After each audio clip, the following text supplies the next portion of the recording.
Hey guys, welcome to Surya Academy. இந்த வீடியோவில் நம்ம பார்க்க போகிற டாபிக் வந்து public accounts fund of India. ஆக்சுவலாக ப்ரீவியஸ் வீடியோவில் நம்ம கன்சாலிடேட்டட் ஃபண்ட் ஆஃப் இந்தியா பார்த்துருப்போம். ஆர்டிகல் 266 கிளாஸ் 1 அது, இது clause 2 public accounts fund of India. சரிங்களா?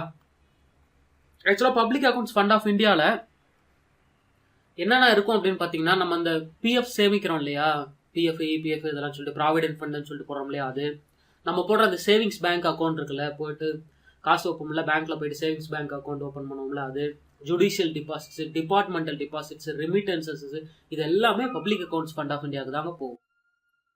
சரிங்களா? இந்த பப்ளிக் அக்கௌண்ட்ஸ் ஃபண்டில் கவர்மெண்ட்டே ஒரு பேங்காக ஆக்ட் ஆகுங்க. சரியா? பப்ளிக் அக்கௌண்ட்ஸ் ஃபண்ட் ஆஃப் இந்தியாவை பொறுத்த வரைக்கும் கவர்மெண்ட்டே ஒரு பேங்காக ஆக்ட் ஆகும். ஏன் ரீசன் அப்படின்னா, at some point of time அந்த அமௌண்ட்லாம் திரும்பி கொடுத்துடணும்.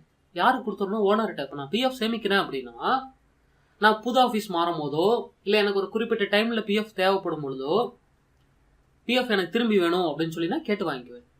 எல்லாமே காமன் ரைட், எல்லாத்துக்குமே தான் காமன். ஒரு கவர்மெண்ட் ஜாப்ல ஒரு எம்ப்ளாயிஸ் இருக்காங்கன்னா, அவங்க கவர்மெண்ட் ஜாப் விட்டு ரிசைன் பண்ணும் போதோ ரிட்டையர் ஆகும்போது அவங்க பிஎஃப் அமௌண்ட்டை கலெக்ட் பண்ணிக்குவாங்க. விச் மீன்ஸ் கவர்மெண்ட் ஒரு குறிப்பிட்ட டைமுக்கு அப்புறம் அந்த பிஎஃப் அமௌண்ட்டை திரும்பி கொடுத்துடணும். ஸோ இந்த இடத்துல கவர்மெண்ட் வந்து ஒரு பேங்கர் மாதிரி ஆக்ட் ஆகுது. ஒன்றுகிட்ட இருந்து நம்மகிட்ட இருந்து பணத்தை எடுத்துக்கிட்டு அந்த பணத்தை வச்சு டெவலப்மெண்ட் ஆக்டிவிட்டிஸ் பார்த்துக்கிட்டு நமக்கு பணம் எப்போ திரும்பி தேவையோ அப்போ வந்து பணத்தை கொடுத்துருது. சேவிங்ஸ் பேங்க்லேயும் அதே தான் நடக்குது. நம்ம போயிட்டு ஒரு பணத்தை வந்து டெபாசிட் பண்ணுறோம், நம்ம சேவ் பண்ணி வைக்கிறோம். அந்த காசை எடுத்து யாருக்காவது லோனாக கொடுப்பாங்க, அந்த லோனில் வட்டி போட்டு வாங்குவாங்க. நம்ம என்னைக்காவது நம்ம பணம் திருப்பி தேவை அப்படிங்கிற போது அந்த பணத்தை திருப்பி கொடுத்துருவாங்க. சரிங்களா? இதுதான் இதோட கான்செப்ட்.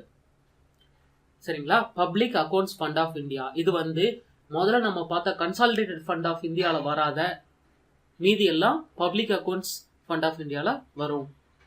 சரிங்களா? இது வந்து ஆப்ரேட்டட் பை எக்ஸிக்யூட்டிவ் ஆக்ஷனுங்க. இப்போ வந்து பப்ளிக் அக்கௌண்ட்ஸ் ஃபண்ட் ஆஃப் இந்தியாவிலேருந்து நான் காசு எடுக்கிறேன் அப்படின்னா புதுசாக லாலாம் போட தேவையில்லை. ஏன்னா கன்சாலிடேட்டட் ஃபண்ட் ஆஃப் இந்தியாவுக்கு பார்லிமெண்ட்லேருந்து ஒரு லா எனாக்ட் பண்ணி தான் காசு எடுக்க முடியும். ஆனால் பப்ளிக் அக்கௌண்ட்ஸ் ஃபண்ட் ஆஃப் இந்தியாவுக்கு அது மாதிரிலாம் தேவையில்லை. Because it is handled by executive action. சரிங்களா? கான்செப்டை மட்டும் நல்லா புரிஞ்சுக்கோங்க. Public accounts fund of India அப்படின்னா அது வந்து எக்ஸிக்யூட்டிவ் ஆக்ஷனால ஹேண்டில் பண்ணப்படுது. அதுக்கு வந்து லா தேவைப்படாது பணம் எடுக்கிறதுக்காக. அந்த பணம்லாம் எங்கேருந்து வருது அப்படின்னா கன்சாலிடேட்டட் ஃபண்ட் ஆஃப் இந்தியாவுக்கு வெளியில் இருக்கிறது. அதாவது PF, bank account, judicial deposits, repository, departmental deposits, extra extra. அது மாதிரி நிறையா இருக்குங்க. நம்ம ஏதாவது ஒரு வழியில் கவர்மெண்ட்டுக்கு நம்ம பணத்தை கொடுப்போம். சரிங்களா? அந்த பணத்தை நம்ம திரும்பி வாங்கிக்குவோம். அதெல்லாம் வந்து இந்த கேட்டகரியில் வந்துருங்க. ஓகேங்களா? அவ்வளோதாங்க. புரிஞ்சுதா? கான்செப்டை புரிஞ்சு வச்சுக்கோங்க. லாங் டேர்ம் மெமரிக்கு போயிடும். அப்பப்போ நீங்கள் ரிவைஸ் பண்ணும்போது எந்த கன்ஃபியூஷனும் வராது. ஈஸியாக ஞாபகம் வச்சுக்கலாம். ஓகேங்களா? மறுபடியும் இன்னொரு அடுத்த வீடியோவில் சந்திக்கிறேன். அது வரைக்கும் Surya. Please do like and subscribe, comment. Okay, bye bye.